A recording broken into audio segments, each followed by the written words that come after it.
tonight, 1 month into President Trump's term, and tonight the heated moments in states across this country, voters packing town halls, face to face with Republican members of Congress. What Americans are saying about the president and about Elon Musk.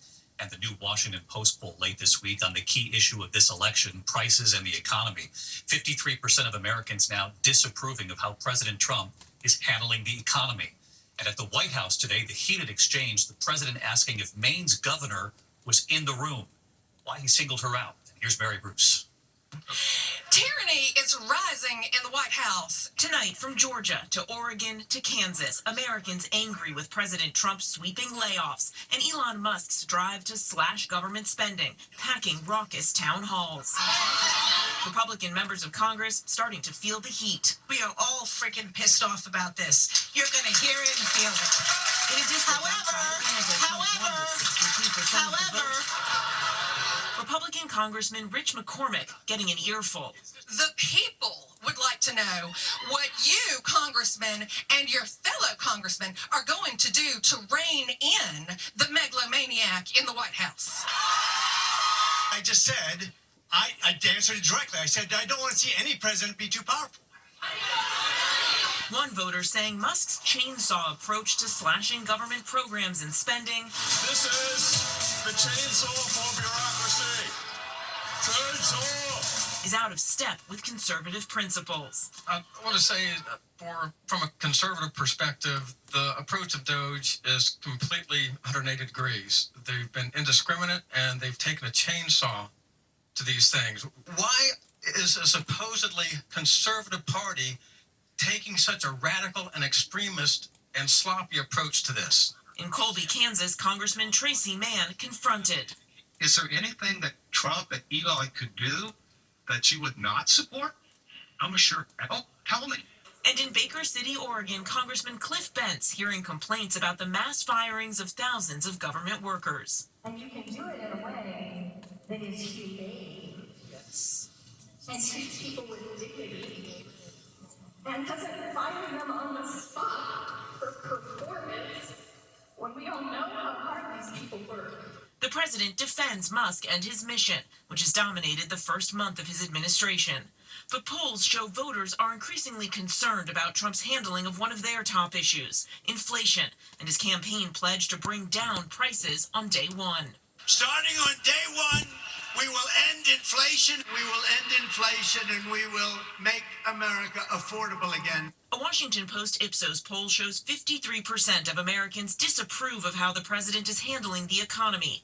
And a new CNN poll shows 62% say Trump has not done enough to bring down prices. Today, I asked the president. Americans voted for you on the immigration and the economy, but these voters say they're angry and frustrated by these firings. They don't like the work of Elon Musk and these other actions.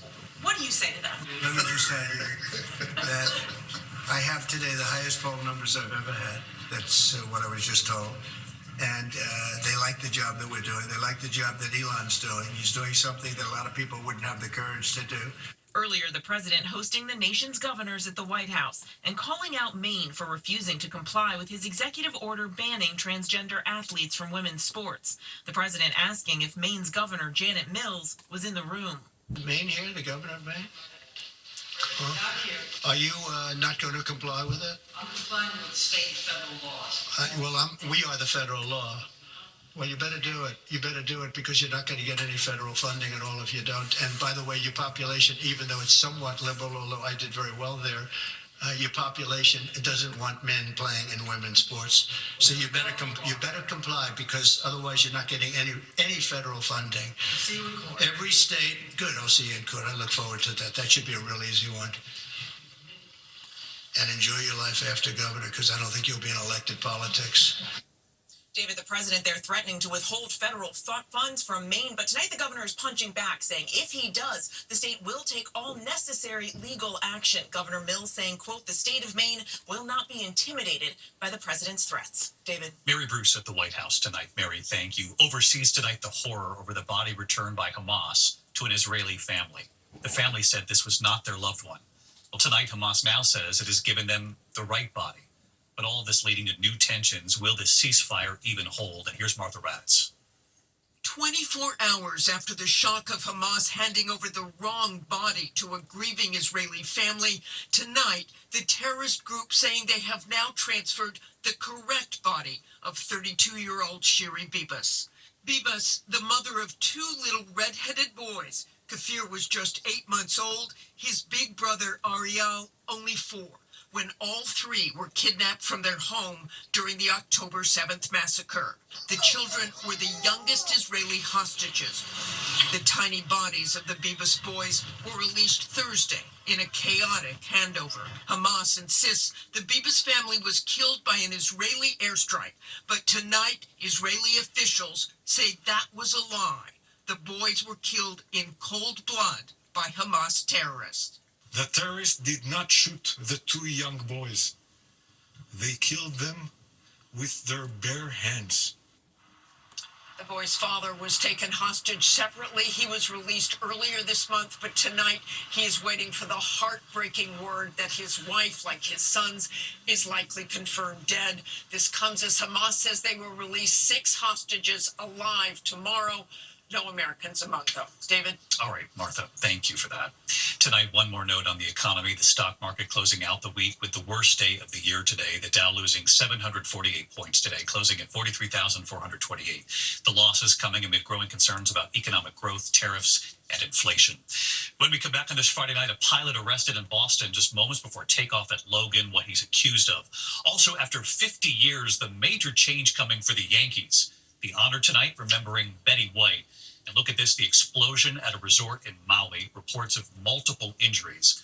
We'll have more here in a moment. Tonight, a JetBlue pilot arrested just before takeoff from Boston's Logan Airport, 33-year-old Jeremy Godorf, about to fly to Paris. He was wanted on an outstanding warrant for a sex charge involving a minor. JetBlue saying the pilot has been placed on indefinite leave. An explosion at a Maui condo resort, 7 people injured, 3 critically. Witnesses with medical training rushed to their rescue. Police say the blast might have involved fuel for a grill. When we come back here after 50 years, the big change for the Yankees. Also news on the Pope tonight and a major honor for the late Betty White. To the index of other news, news on Pope Francis in the hospital for a week now. Today, doctors saying he is not out of danger yet, but that he is not in danger of death, and that is good news. The Yankees breaking their 5-decade ban on beards. The team says from now on, players and coaches may have well-groomed beards.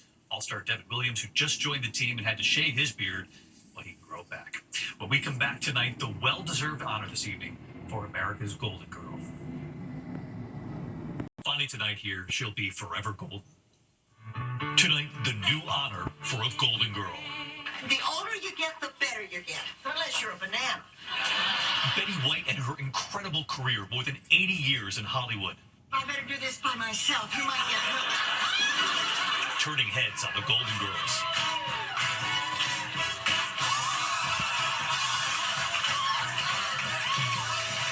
That scene, one of so many.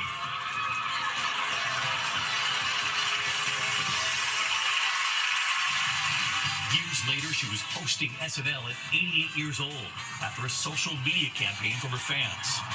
When I first heard about the campaign to get me to host Saturday Night Live, I didn't know what Facebook was. And now that I do know what it is, I have to say, it sounds like a huge waste of time. There was the Super Bowl commercial. You're playing like Betty White out there. That's not what your girlfriend said. Baby! Betty Forever Golden, and tonight honored with a new Forever stamp. The U.S. Postal Service saying they'll issue this new stamp next month.